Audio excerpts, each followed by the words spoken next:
South ఇండియాలోనే biggest sorry store మన Varahi silks మన విజయవాడ ఎంజీ రోడ్ లో డిసెంబర్ 4వ తారీఖున ఘన ప్రారంభం.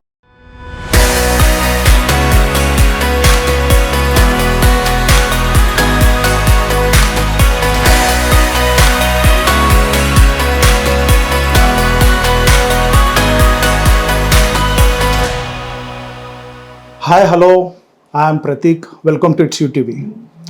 ఇప్పుడు నా ముందు చాలా స్పెషల్ గెస్ట్ ఉన్నారండి. ఆయన ఎంతో ఫేమస్ రెస్టారేటర్ అండ్ బిజినెస్ మ్యాన్. మనం జనరల్గా ఎన్నో బిర్యానీస్ గురించి వినే ఉంటాం, చికెన్ బిర్యానీ, మటన్ బిర్యానీ, అలా చాలానే విని ఉంటాం. కానీ first time in India MLA పొట్లం బిర్యానీతో రెస్టారెంట్ బిజినెస్లోనే ఆయన ట్రెండ్ సెట్ చేశారు. అలాగే ఆప్రికాట్ డిలైట్ అనే స్వీట్తో కూడా ఎంతోమంది ఫుడ్ లవర్స్ని ఆకట్టుకున్నారు. ఆయనకి దేశ విదేశాల్లో ఉన్న ఎంతోమంది ఫుడ్ లవర్స్ ఈయన రెస్టారెంట్కి హార్డ్ కోర్ ఫ్యాన్స్ ఉన్నారు. ఆ రెస్టారెంట్ పేరే ది స్పైసీ వెన్యూ. ఇది రోడ్ నెంబర్ జూబ్లీ హిల్స్ 10లో ఉంది. రోడ్ నెంబర్ 10 జూబ్లీ హిల్స్లో ఉంది. ఇప్పుడు ఆ రెస్టారెంట్ ఓనర్ శ్రీ తుమ్మల సంపత్ శ్రీనివాస్ గారు మనతో ఉన్నారు. సార్ నమస్కారం. సార్ నమస్తే. ఎలా ఉన్నారు సార్? ఆల్ గుడ్ అండి, మీరు ఎలా ఉన్నారు? Yeah fine sir, fine. Sir let's start with your restaurant introduction. The spicy venue ఇది ఎప్పుడు స్టార్ట్ చేశారు? స్టార్ట్ చేయాలనే ఆలోచన ఎవరికి వచ్చింది, ఎలా వచ్చింది? సో బేసిక్గా నేను థర్డ్ జనరేషన్ రెస్టారెంట్ అండి. ఓకే. మా తాతగారి దగ్గర నుంచి ఇదే ఫీల్డ్లో ఉన్నాం. మా విజయవాడ మాది. సో అక్కడ 1940s రవీంద్ర మిలిటరీ హోటల్తో స్టార్ట్ అయ్యారు. తర్వాత నటరాజ్ అనే ఒక బొటీక్ హోటల్తో లాస్ట్లో మా తాతగారు రన్ చేసేవాళ్ళు. అట్లాగే మా తాతగారు అడుగుజాడల్లో మా ఫాదర్ కానీ మా బాబాయ్ కానీ అందరూ కూడా ఈ ఫుడ్ ఇండస్ట్రీకే రావటం జరిగింది. డిఫరెంట్ వర్టికల్స్లో మా నాన్నగారేమో మోస్ట్లీ రెస్టారెంట్స్లోనూ ఇట్లా వచ్చేవాళ్ళు. తర్వాత ఏమో మా బాబాయ్ ఏమో కేటరింగ్లో ఉండేవాళ్ళు.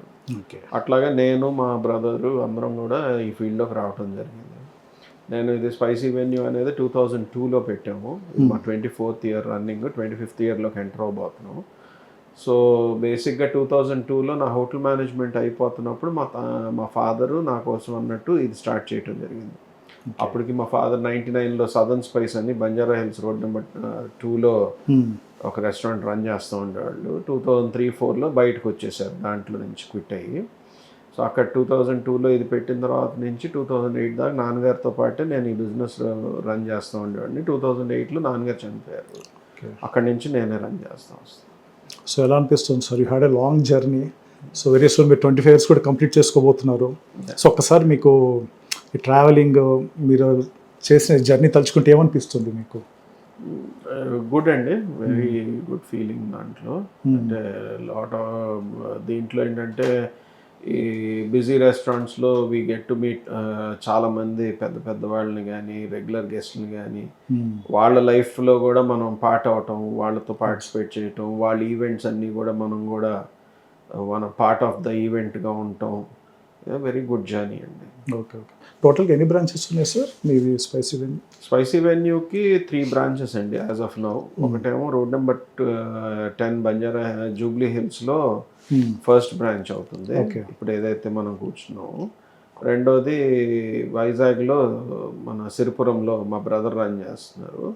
మూడోది ఇక్కడ కోకాపేటలో క్లౌడ్ కిచెన్ ఫార్మాట్లో పెట్టాం. త్వరలో 1-2 years లోపల దాన్ని కూడా ఫుల్ ఫ్లెజ్డ్ రెస్టారెంట్ చేస్తాం.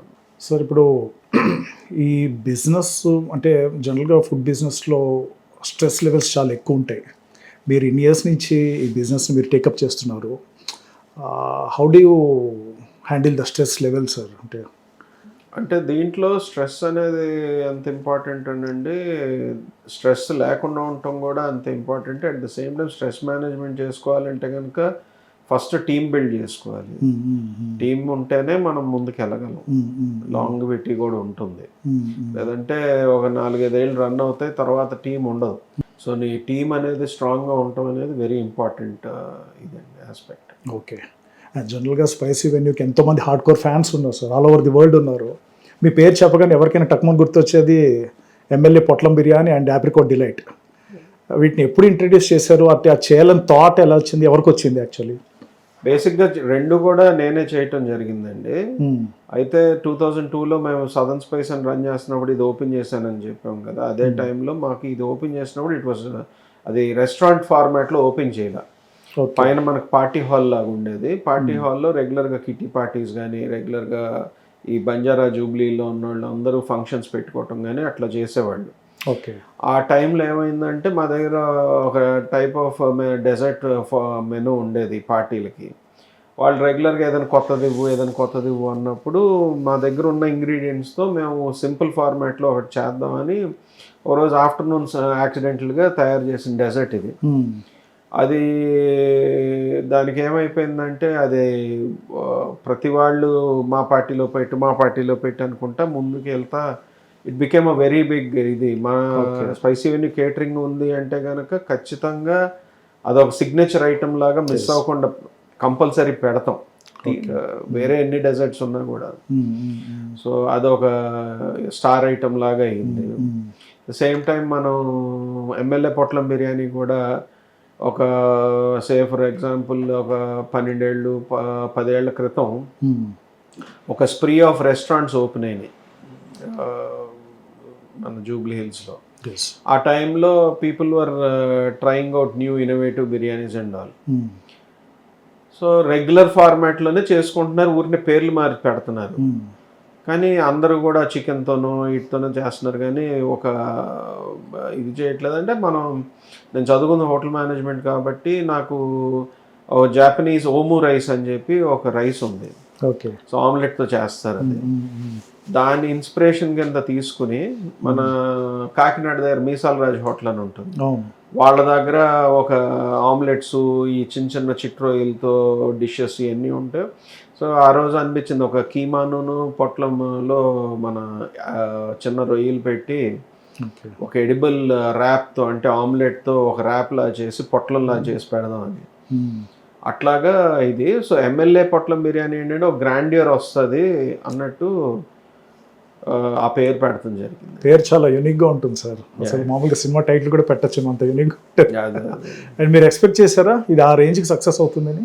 అసలు అనుకోలేదండి. బేసిక్గా జరిగింది ఏంటంటే ఇది మేము కోవిడ్కి ముందు ఎప్పుడైతే ఈ ఎమ్మెల్యే పొట్లం బిర్యానీ అనేది పెట్టామో ఆ టైంలో దానికి మేము బయటకు పార్సల్ ఇచ్చేవాళ్ళం కాదండి. ఎందుకంటే అది అప్పటికప్పుడు వేడిగా తినేయాలి, అది ఎట్లా ఉంటుందో, ప్లస్ పైన ఏదైతే మనం పొట్లం పొర ఉంటుందో అది పగిలిపోద్ది ట్రావెల్లో. సో ఎమ్మెల్యే పొట్లం బిర్యానీని బయటకి ఇచ్చేవాళ్ళం కాదు. ఇక్కడ అది ఏమైందంటే పక్క టేబుల్లో మనం ఇంకో బిర్యానీ సర్వ్ చేస్తుంటే ఆ పక్క టేబుల్లోనే ఎమ్మెల్యే పొట్లం బిర్యానీ వచ్చినప్పుడు ఇదేంటి అది వెరైటీగా ఉందని చెప్పి ఆర్డర్లు ఇస్తా అది ఒక క్రేజ్ వచ్చింది. ఓకే. ఆ తర్వాత కోవిడ్ టైంలో ఏంటంటే everybody were missing spicy venue. ఒక పాయింట్ ఆఫ్ టైంలో గవర్నమెంట్ మనకి కొంచెం ఛాన్స్ ఇచ్చి you can start food delivery business, food parcels ఇట్లాంటివి తెప్పించుకోవచ్చు అని చెప్పి ఎప్పుడైతే మనకు ఒక చిన్న విండో లాగా ఇచ్చి ఈ టైం నుంచి ఈ టైం చేయండి అని, ఆ టైంలో మనం ఏం చేసామంటే ఒక స్పెషల్ ప్యాకింగ్ లాగా తయారు చేసి we try to give it out. Okay. So ఇప్పుడు పార్సల్లో కూడా వెళ్తాంది అట్లా అన్నమాట. ఇప్పుడు ఇన్ని బ్రాంచెస్ ఉన్నాయని చెప్పారు సార్, ఎవరు ఏది హ్యాండిల్ చేస్తారు? మీరు పర్టికులర్గా ఇక్కడ జూబ్లీ హిల్స్ బ్రాంచ్ మీరు చూసుకుంటారు? జూబ్లీ హిల్స్ కోకాపేట్ బ్రాంచ్ నేనే పర్టికులర్గా చూసుకుంటానండి. వైజాగ్లో మా బ్రదర్ వాళ్ళు చూసుకుంటారు. ఓకే. మన ఫ్యామిలీ టోటల్లీ ఇన్వాల్వ్డ్ అండి దాంట్లో. విజయవాడ సార్? మన విజయవాడలో స్పైసీ వెన్యూ ఇంకా లేదు, పెట్టాలి. Okay okay okay.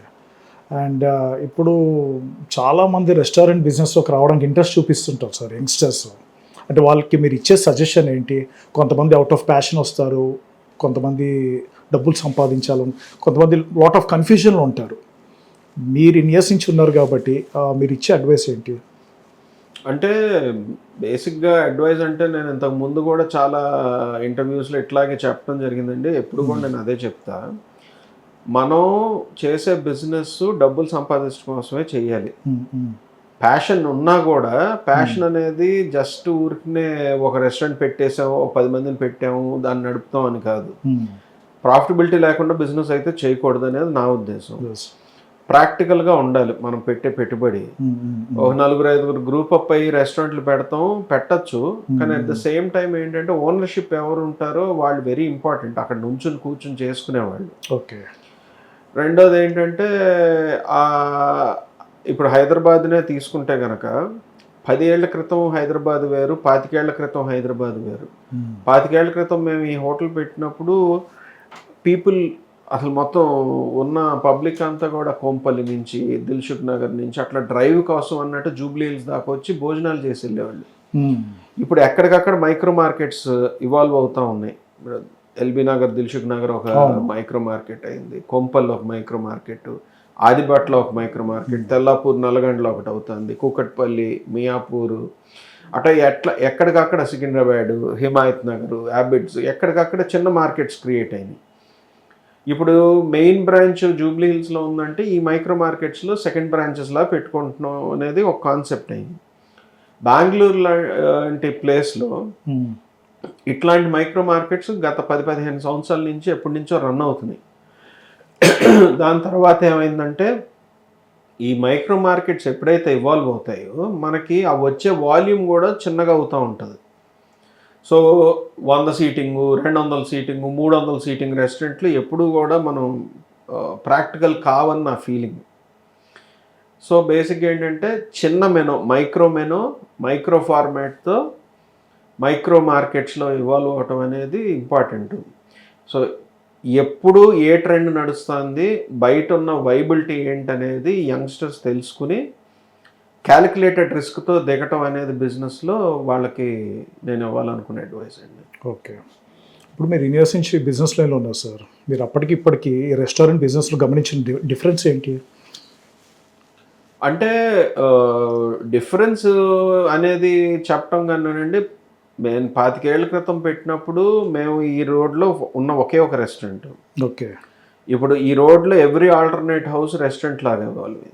నేను కాంపిటీషన్ కన్నా కూడా ఒక కొత్త బజార్ తయారైంది, ఒక మార్కెట్ వస్తుంది, సో నా కోసమే కాకుండా ఇంకో 10 రెస్టారెంట్ల కోసం వస్తుంది అనే దీంట్లో నేను చూసేవాడిని. అది ఒకప్పుడు. ఇప్పుడు ఏమైందంటే రియల్ ఎస్టేట్గా కూడా జూబ్లీ హిల్స్లో ప్రైజెస్ చాలా హైక్ అయిపోయినాయి, వేర్ రెస్టారెంట్స్ అనేది వైబుల్ కాదు. సో మనం చూడాల్సింది ఏంటంటే అప్పటికి ఇప్పటికి రియల్ ఎస్టేట్ వాల్యూ వర్సెస్ నీకు వచ్చే సేల్ని జాగ్రత్తగా గమనించుకుంటూ నువ్వు ఒక క్యాలిక్యులేటెడ్ రిస్క్తో వెళ్తే సక్సెస్ఫుల్ అవుతామని ఇందాక కూడా నేను చెప్పడం జరిగింది. అట్ ద సేమ్ టైం ఏమవుతుందంటే జనాలకి ఏం కావాలి అనేది నువ్వు ఒక మినిమం స్టడీ చేసుకుంటే ఆ గ్యాప్లో ఉన్న దానికి నువ్వు కొత్త ఫార్మాట్లోకి వెళ్తే, అంటే కొత్త మెనూ, కొత్త ఐటెంలు అంటేనే నీకు ఒక డిఫరెన్స్ క్రియేట్ చేయగలవు. లేని ఐటమ్ని తీసుకొచ్చి సప్లై పెట్టుకుని దానికి డిమాండ్ క్రియేట్ చేసుకుంటాం అనేది వెరీ ఇంపార్టెంట్. యూనిక్ కాన్సెప్ట్తో ఏదో సంథింగ్. అంతేగాని ఒక హోటల్ బాగుంది, ఈ మెనూ మనం సేమ్ ఇట్లాగే ఒక 4 కుర్రాళ్ళని తీసుకెళ్ళి మనమే అదే సేమ్ మెనూని పెట్టేస్తే కనుక రన్ చేయొచ్చు అనేది ఆ ప్రాసెస్ నుంచి బయటికి రావాలి. సో సేమ్ ఫార్మాట్గా కన్నా కూడా కొత్త ఏం తీసుకురాగలం, నీడ్ ఏముంది బయట మార్కెట్లో అనేది ఆలోచించాలి. కరెక్ట్. ఇప్పుడు రెగ్యులర్గా మనం చూసే authentic Hyderabad biryani recipes and మన తెలుగు రెస్టారెంట్ బిర్యానీ రెసిపీస్కి డిఫరెన్స్ ఉంటుంది సార్. వాళ్ళది కొంచెం కైండ్ ఆఫ్ స్వీట్నెస్ ఉంటుంది, మన దానిలో కొంచెం ఘాటుగా ఉంటుంది. ఈ రెసిపీస్లో డిఫరెన్స్ ఏంటి? సో బేసిక్గా మనకి మళ్ళీ ఒక హిస్టరీలోకి వెళ్తే కనుక మనకి మెడ్రాస్ ప్రెసిడెన్సీ, నిజాం ప్రెసిడెన్సీ, ఇట్లాగా మన స్టేట్స్ అన్నీ కూడా డివైడ్ అయి ఉండేవి. సో ఆంధ్రప్రదేశ్ అనేది కొంత మెడ్రాస్ ప్రెసిడెన్సీ, నిజాం ప్రెసిడెన్సీ అన్నిటిలోకి ఉండిన తర్వాత యునైటెడ్ ఆంధ్రప్రదేశ్, నేను చెప్పేది ఈ మొన్న 14లో జరిగిన బైఫర్కేషన్ కన్నా ముందు, యునైటెడ్ ఏపీగా బైఫర్కేట్ అవ్వక ముందు మనం అంతా రెండు పెద్ద ప్రోవిన్సుల కింద, అంటే నిజాం ప్రోవిన్సు, మెడ్రాస్ ప్రోవిన్స్ కింద ఉండేవాళ్ళం. సో ఇప్పుడు మన యునైటెడ్ ఆంధ్రప్రదేశ్గా డివైడ్ అయిన తర్వాత కూడా మీరు ఆ బార్డర్లో చూస్తే మనకి మహారాష్ట్ర ఇన్ఫ్లుయెన్స్ ఉంటుంది, కర్ణాటక ఇన్ఫ్లుయెన్స్ ఉంటుంది, మీరు కిందకి వెళ్తే చిత్తూరు అటువైపు వెళ్తే మెడ్రాస్ ఇన్ఫ్లుయెన్స్ ఉంటుంది. అట్లాగే మన డెక్కన్ ప్లాటూలో ఏది హైదరాబాద్ నుంచి కింద దాకా వెళ్తుంటే మనం చేసుకుంటున్న పదార్థాల్లో ఒక సేమ్ కైండ్ ఆఫ్ ఇన్ఫ్లుయెన్స్ ఉంటుంది. సో బేసిక్గా బిర్యానీ, పులావు అనేది ఒక కాన్సెప్టు, లేకపోతే మటన్ కర్రీ మనం ఒక టైప్లో చేసుకుంటాం, ఇక్కడ హైదరాబాదీస్ ఒక టైప్లో చేసుకుంటారు. కానీ దాంట్లో వాడే పదార్థాలు ఆల్మోస్ట్ సేమ్. వాళ్ళ వెదర్ కండిషన్స్ని బట్టి, వాళ్ళకి దొరుకుతున్న ప్రోడక్ట్స్ని బట్టి ఆ రోజున మనకి ఒక స్టాండర్డైజ్డ్ రెసిపీస్ మనకి మన ఫోర్ ఫాదర్స్ కానీ, మన పాత జనరేషన్లో వాళ్ళు కానీ వాళ్ళందరూ మనకి ఇటు ముందుకి ఫార్వర్డ్ చేయటం జరిగింది. ఓకే.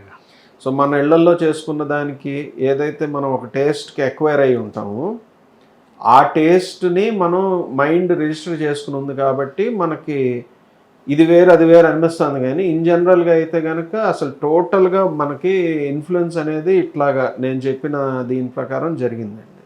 ఓకే.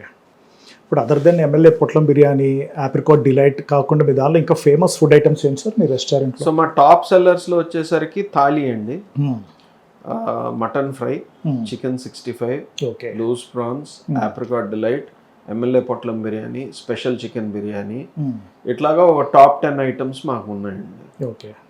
ఇప్పుడు జనరల్గా రెగ్యులర్గా ఇంతమంది కస్టమర్స్ కొన్ని ఇయర్స్ నుంచి వస్తుంటారు సార్ మీ రెస్టారెంట్కి. వీకెండ్స్ అయితే ఇంకెక్కువ వస్తుంటారు. మీకు ఒక పర్ఫెక్ట్ ఎస్టిమేషన్ ఎలా ఉంటుంది సార్? అంటే మీకు దాని మీద అంటే క్వాంటిటీ మీద ఎస్టిమేషన్ జడ్జిమెంట్ ఎలా ఉంటుంది? కొన్నిసార్లు ఎక్కువ అవ్వచ్చు, తక్కువ అవ్వచ్చు. ఆ జడ్జిమెంట్ మీకు ఎలా ఉంటుంది దాని మీద? సో బేసిక్గా ఏంటంటేనండి, మనకి ఇయర్ మొత్తం ఉన్న క్యాలెండర్లో మనకి సీజన్ అన్సీజన్ అనేది ఒక పదం వాడుతూ ఉంటారు జనరల్గా హోటలియర్స్ అందరూ కూడా. సో అట్లాగే మనకి ఏంటంటే week day, weekend, mid week, lunch, dinner, ఇట్లా వేరు వేరు కాన్సెప్ట్స్ ఉంటాయి.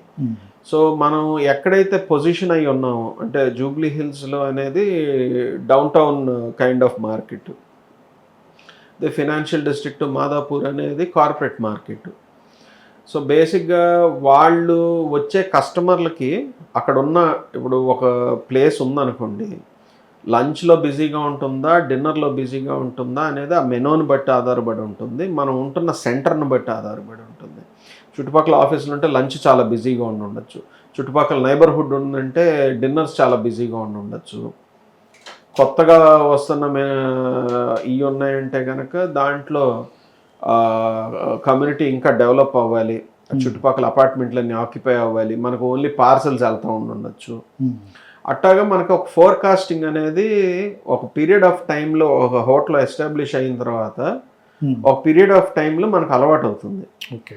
సో మండే టు ఫ్రైడే మధ్యలో లంచ్ ఎంత చేసుకోవాలి, డిన్నర్ ఎంత చేసుకోవాలి, ఓకే, ఇప్పుడు మన ఇంటికి ఎవరైనా గెస్ట్లు వస్తే ఎట్లా వండుకోవాలి, మనం నలుగురమే ఉన్నప్పుడు మనం నలుగురం ఎంత వండుకోవాలి అనేది మనం ఎట్లా ఫోర్కాస్ట్ చేసుకుంటామో అట్లాగే ఇది కూడా అట్లా ఫోర్కాస్ట్ చేసుకుంటుంది. ఓకే. ఇప్పుడు ఏ రెస్టారెంట్ అయినా సక్సెస్ అవ్వడానికి one of the key role backbone chef అని మనకి తెలుస్తుంది. Chef plays a crucial role. ఈ చెఫ్ని జనరల్గా ఎట్లా సెలెక్ట్ చేయడం జరుగుతుంది? అంటే వాళ్ళని హోటల్ మేనేజ్మెంట్ నుంచి రిక్రూట్ చేస్తారా, లేదా వాళ్ళ ప్రీవియస్ ఎక్స్పీరియన్స్ చూసి రిక్రూట్ చేస్తారా? పర్టికులర్గా మీ రెస్టారెంట్కి వాళ్ళని ఎట్లా సెలెక్ట్ చేయడం జరిగింది? సో బేసిక్గా ఏంటంటేనండి, నేను పర్సనల్గా నేను హోటల్ మేనేజ్మెంట్ చదువుకున్నాను. ఓకే. ప్లస్ నేను 3rd జనరేషన్ రెస్టారెంట్ అండి. డెఫినెట్గా హ్యూమన్ మ్యాన్ పవర్తోనే మనం హోటల్స్ రన్ చేయాలి. అయితే మేము ఎప్పుడైతే పెట్టామో 25 years బ్యాక్, అప్పుడున్న షెఫ్స్ ఇప్పుడున్నారు అనేది మీరు అడిగితే కనుక ఆల్మోస్ట్ 70-80% నాతో ట్రావెల్ అవుతా ఇంకా ఉన్నారు. ఓకే. సో వాళ్ళని రీటైన్ చేసుకోవటం అనేది ఒక పెద్ద టాస్క్ మనకి. రెండోది వాళ్ళు నా ఫ్యామిలీ మెంబర్స్ లాగా అయ్యారు, అండ్ వాళ్ళు నాకన్నా ఎక్కువ ఓనర్షిప్ తీసుకుని రన్ చేస్తారు. నేను వాళ్ళందరికీ చెప్పేది ఏంటంటే, మీరు ఏదైనా కానీ పేరు తెచ్చుకోవాలి అంటే కనుక నీ కింద లెవెల్లో ఉన్న నీ అసిస్టెంట్లు కానీ వీళ్ళందరినీ కూడా నువ్వు అంతే ఈక్వల్లీ గుడ్గా ట్రైన్ చేసుకుంటే రేపు పొద్దున నాడు ఇక్కడ చేయకపోయినా ఇంకెక్కడ చేసినా మా గురువు గారు అని చెప్పుకునే దీంట్లో వెళ్తాడు. అవును. ఆ గుడ్ విల్ ఉన్నదంటే కనుక ఇది. సో మనం ఏం చేసామంటే లాస్ట్ 20-25 years నుంచి 2nd level ఆఫ్ టీమ్స్ని ఎప్పుడు డెవలప్ చేసుకుంటూనే వచ్చాము. ఓకే. సో మనకి ఒక షెఫ్ మీద ఆధారపడతాం కాకుండా మనకు ఉన్న డిపార్ట్మెంట్ అంటే చైనీస్, సౌత్ ఇండియన్లో వెజ్ ఉంటుంది, సౌత్ ఇండియన్లో నాన్ వెజ్ ఉంటుంది, సౌత్ ఇండియన్లో మళ్ళీ బల్క్ కుకింగ్ ఉంటుంది, తర్వాత తందూరి ఉంటుంది, నార్త్ ఇండియన్ ఉంటుంది, డెజర్ట్ సెక్షన్ ఉంటుంది. దేనికి దానికి ఒక టీమ్స్ ఉన్నాయి. ఓకే. సో ఆ టీంకి ఒక మాస్టర్ షెఫ్ ఉంటాడు, వీళ్ళందరూ నాతోనే పనిచేస్తారు. So face of the spicy venue నేనే, నాతో పాటు నాకు మాస్టర్ షెఫ్స్ ఉంటారు, వాళ్ళ కింద 2nd line ఆఫ్ షెఫ్స్ ఉంటారు. ఆ 2nd line ఆఫ్ షెఫ్స్ని ఎప్పుడు ట్రైన్ చేసుకోవటం అనేది మా కంటిన్యూస్ ఎఫర్ట్ అండ్ డ్యూటీ అండి. Okay sir. Toughest part of hotel management అంటే ఏం చెప్తారు సార్? కంటిన్యూస్గా కన్సిస్టెంట్గా ఫుడ్ ఇవ్వటం అండి. ఓకే. కన్సిస్టెంట్గా బిజినెస్ చేయటం, ఎప్పటికప్పుడు మార్కెట్లో అప్డేటెడ్గా ఉండటం. ఓకే. అదర్ దెన్ దిస్ మీకు వేరే బిజినెస్ ఇంకేమున్నాయి సార్? నాకు ఇంకేం ఐ లేదు. మీన్ లైక్ ఫుడ్ లైన్లోనే. సో బేసిక్గా మేము స్పైసీ వెన్యూ, ఇప్పుడు scaling up of Spicy Venue గురించి చెప్పాల్సి వస్తే కనుక ఇవాళ దాకా మాది వైజాగ్లో తమ్ముడు ఉన్నాడని ఒక బ్రాంచ్ పెడతాం. ఓకే. కోకాపేట్లో హైదరాబాద్కి second phase of Jubilee hills లాగా కోకాపేట్ అటువైపు డెవలప్ అవుతుంది కాబట్టి ఒక బ్రాంచ్ అటు పెట్టుకోవటం తప్పించి మేము we never build restaurants on scaling up things అండి. మేము స్కేల్ అప్ చేయాలని ఎప్పుడు రెస్టారెంట్స్ పెట్టాం, ఎందుకంటే అది బిజినెస్ ఎథిక్స్కి కొంచెం విరుద్ధం. ఓకే. సో అందుకని ఏం చేసామంటే ఇదే లైన్లో ఉండి ఇదే బిల్డింగ్లో నేను డిఫరెంట్ వర్టికల్స్ రన్ చేయడానికి ప్లాన్ చేశాను. సో ఓన్లీ రెస్టారెంట్తో పాటు కోవిడ్ టైంలో we could develop online deliveries, Swiggy, Zomato, మా సొంతంగా. అసలు స్పైసీ వెన్యూ పెట్టినప్పుడు పైన ఎట్లయితే పార్టీ హాల్ కిచెన్ ఇవన్నీ ఉండేవో మేము ఈ చుట్టుపక్కలంతా మా సొంతంగా బైక్స్ పెట్టి హోమ్ డెలివరీస్ చేయించేవాళ్ళం. ఓకే. 25 years బ్యాక్ మనం ఒక ఫ్యాన్సీ నెంబర్ పెట్టి ఒక మెనూ కార్డ్ ప్రింట్ చేసి దాన్ని మన న్యూస్ పేపర్ ఇన్సర్ట్ లాగా పెట్టి పంపించి జూబ్లీ హిల్స్లో ఉన్న ఇళ్ళన్నిటికీ మనం హోమ్ డెలివరీ చేసేవాళ్ళం. ఓకే. సో అట్లాగా ఆ వర్టికల్ ఒకటి, డెలివరీ వర్టికల్ ఒకటి చేసాం. అట్ ద సేమ్ ఇంకొక వర్టికల్ ఏంటంటే మా కేటరింగ్స్. ఓకే. సో ఈ సోషల్ కేటరింగ్స్ బాగా డెవలప్ చేసాం. ఇప్పుడు at the same time venue convention centre అని అజీజ్ నగర్లో కన్వెన్షన్ సెంటర్ స్టార్ట్ చేసాం. సో దాంట్లో మనం మన కేటరింగ్స్తో పాటు మన సొంతంగా ఒక కన్వెన్షన్ సెంటర్ ఉండాలని చెప్పి అజీజ్ నగర్లో వెన్యూ కన్వెన్షన్ సెంటర్ ఒకటి స్టార్ట్ చేసాం. ఓకే. కాఫీ సంఘం కూడా ఈ మధ్య మీరు లాంచ్ చేసినట్టున్నారు. రీసెంట్గా మా గ్రూప్లో యాడ్ ఆన్ బ్రాండ్ ఏంటంటే కాఫీ సంఘమును తేట తెలుగు అని పెట్టామండి. సో బేసిక్గా ఏంటంటే కాఫీ సంఘం అనేది ఒక వెరీ క్యాజువల్ డైనింగ్ ప్లేస్ అండి. సో బేసిక్గా మీకు non operational hours of Spicy వెన్యూకి ఒక ఆల్టర్నేట్ ఏదైనా ఉండాలని చెప్పి ఇదే రోడ్లో మన తెలుగు స్నాక్స్తో పాటు కాఫీ కూడా ఫిల్టర్ కాఫీ కానీ మంచి కాఫీ టీలు అన్నీ ఉండటానికి కాఫీ సంఘం అని పెట్టాం, which is a run away hit అండి. 6 months బ్యాక్ ఓపెన్ చేసాం. It's doing pretty well. తేట తెలుగు అనేది ఇంకొక రెస్టారెంట్ మనం దాంట్లో పెట్టింది ఏంటంటే, సో సేమ్ కాఫీ సంఘం బిల్డింగ్ లాగా గ్రౌండ్ ఫ్లోర్లో కాఫీ సంఘం ఉంటుంది, ఫస్ట్ ఫ్లోర్లో తేట తెలుగు ఉంది. తేట Telugu is a place where మేము ఇంగ్రీడియంట్ సెంట్రిక్గా వెళ్తున్నాం. ఓకే. సో బేసిక్గా ఏంటంటే ఇప్పుడు నేను వరల్డ్ ఎక్కడో ట్రావెల్ చేసి ఉంటా. ఇప్పుడు నేను ఎమ్మెల్యే పొట్లం బిర్యానీదే ఎగ్జాంపుల్ నేను చెప్తున్నా. దాని ఇన్స్పిరేషన్తో ఈ రెస్టారెంట్ స్టార్ట్ చేయడం జరిగింది. సో ఇప్పుడు బేసిక్గా జపాన్లో మనం ఏదైతే ఓము రైస్తో మనం ప్లాన్ చేసుకుని మన లోకల్ ఇంగ్రీడియంట్స్తో ఒక బిర్యానీని డెవలప్ చేసామో, అట్లాగే మన తెలుగు ఇంగ్రీడియంట్స్తో వరల్డ్లో ఇంకేదైనా మంచి ఇన్స్పిరేషనల్ డిషెస్ ఏమైనా ఉంటే ఆ డిషెస్తో మనం ఒక కొత్త మెనూ తయారు చేసాం. Okay. So old menu of ఉంటే దానికి కొత్త ప్లేటింగ్లో కొత్త లుక్ ఇవ్వటం, కొత్త ఐటమ్ని ఓల్డ్ స్టైల్లోకి తీసుకెళ్ళటం, ఈ కాన్సెప్ట్లో మనం ఇంగ్రీడియంట్ సెంట్రిక్గా మన తెలుగు పదార్థాలు వాడి వేరే డిషెస్ని క్రియేట్ చేసుకుంటున్నాం. Okay, super sir. జనరల్గా మీ వర్కింగ్ అవర్స్ ఏంటి సార్? లైక్ అంటే till end of the day వరకు మీరు రెస్టారెంట్లోనే ఉంటారా? How do you spend your time? అంటే పర్సనల్ ప్రొఫెషనల్గా ఎలా how you balance the day? So బేసిక్గా మార్నింగ్ 9 కల్లా నేను బయటకు వచ్చేస్తానండి ఇంట్లో నుంచి. సో నాకున్న ఎస్టాబ్లిష్మెంట్స్ అన్నీ 3 hours అన్నీ స్పెండ్ చేసుకుని ఈవినింగ్ దాకా ఇక్కడే ఉంటాను. ఓకే. ఆల్మోస్ట్ 9-10 మధ్యలో నేను వెనక్కి వెళ్ళటం జరుగుతుంది.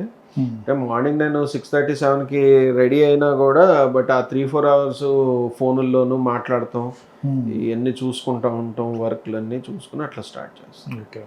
జనరల్గా చాలా రెస్టారెంట్స్కి ఈ పార్కింగ్ ప్రాబ్లం మనం చూస్తుంటాం సార్. అంటే ఎంత ఫేమస్ రెస్టారెంట్స్ కానీ ఇప్పుడున్న హైదరాబాద్ ఈ కంజెస్టెడ్ ప్లేస్లో how do you handle this situation sir? మీకు కూడా అలాంటి ప్రాబ్లం ఏమైనా ఉందా? సో బేసిక్గా రెస్టారెంట్ అనే దానికి పార్కింగ్ అంటే ఒక డెఫినేషన్ లేకుండా పోయిందండి. సో పాత రోజుల్లో నాకు తెలిసి నేను 25 years బ్యాక్ పెట్టినప్పుడు మాకు జిహెచ్ఎంసీ నుంచి 20% ఆఫ్ ద సీటింగ్ కెపాసిటీకి పార్కింగ్ ఉండాలని ఒక నామ్ ఏదో ఉండేది పోలీస్ దగ్గర నుంచి. సో ఇప్పుడు 100 సీటింగ్ ఉందనుకో, ఒక 20 కార్ పార్కింగ్ అనేది ఉండేది.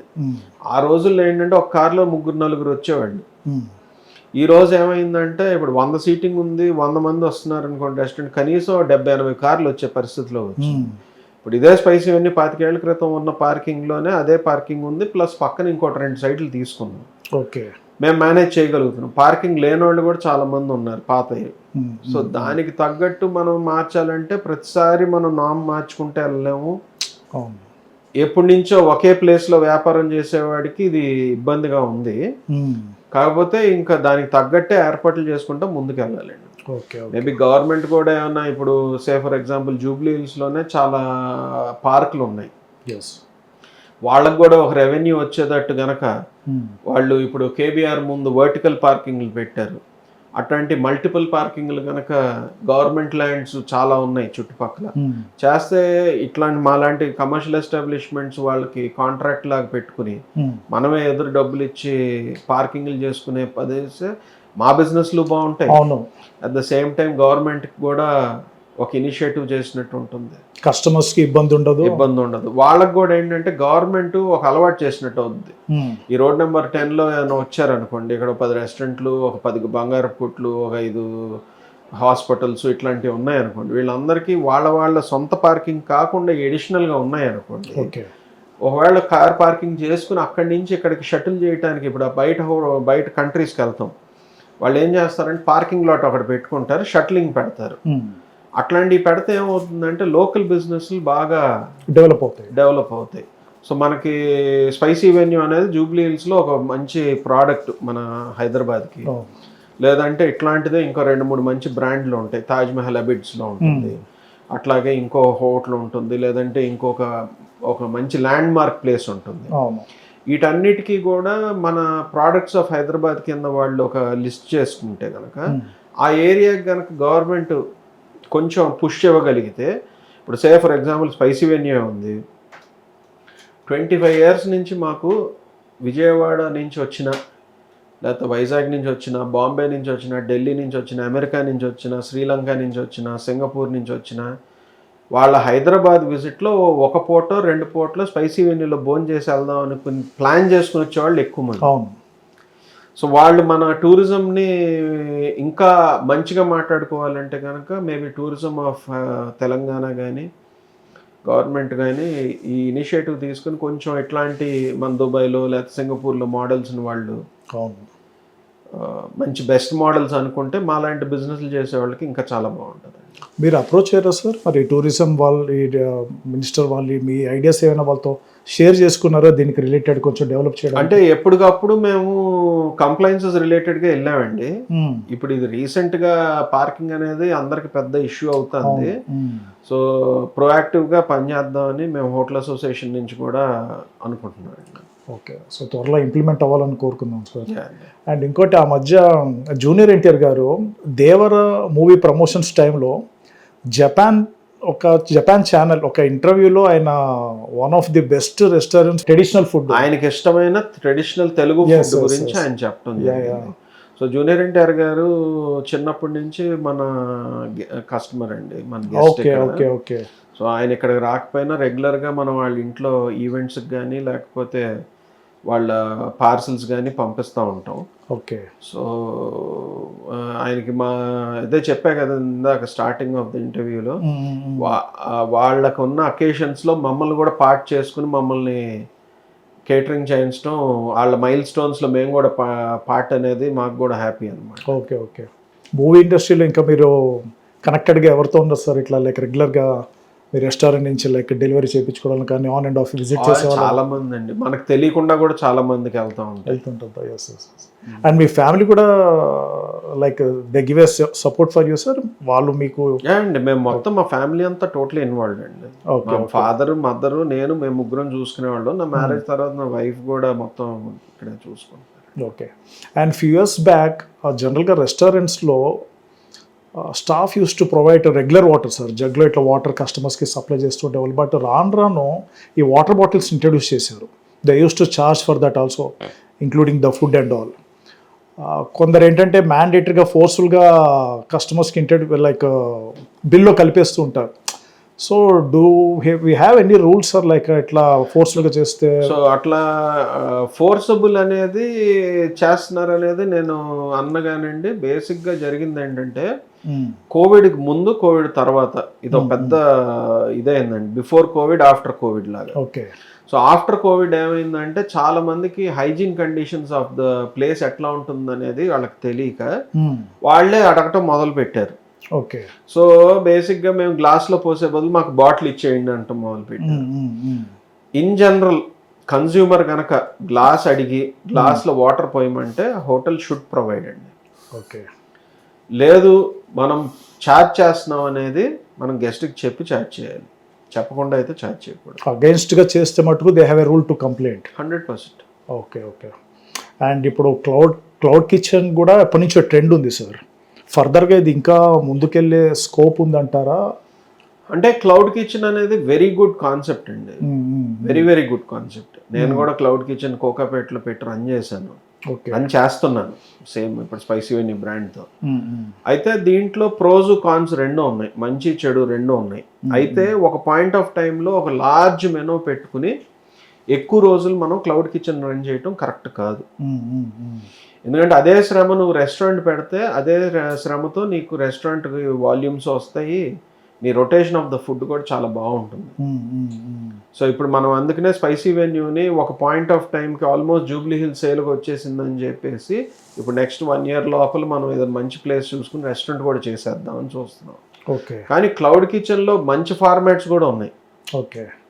లైక్ ఎట్లా అంటే హోమ్ స్టైల్ ఫుడ్ చేసుకుని అమ్మచ్చు, లేదు ఒకే ఒక స్పెషాలిటీతో బేకరీ ప్రోడక్ట్స్ చేసి అమ్మచ్చు, లేదు ఒకే ఒక స్టైల్లో ఏదైనా మంచి గరం మసాలాలు కానీ ఇంకోటి ఇళ్ళకి ఆ చుట్టుపక్కల. సో ఏదో సింపుల్ ఒక చిన్న ప్రోడక్ట్ పెట్టుకుని చిన్న మెనూ పెట్టుకుని మీకు సప్లై చైన్ పెట్టుకోవచ్చు. Okay. Okay. So and online offline కి ఈ రెండిట్లో ఏది మీరు బెటర్ అంటారు సార్? Online delivery better. కొంతమందికి ఏంటంటే టైం లేక ఆన్లైన్ డెలివరీ చేయించుకుంటారు, కొంతమంది ఇక్కడికి వచ్చి ఇబ్బంది పడుతుంటారు కస్టమర్స్. అంటే వాళ్ళు వచ్చి తినాలనుకున్న పాపం పార్కింగ్ రీజన్స్ వాళ్ళు కొంతమంది బ్యాక్ ఆఫ్ అయిపోతుంటారు.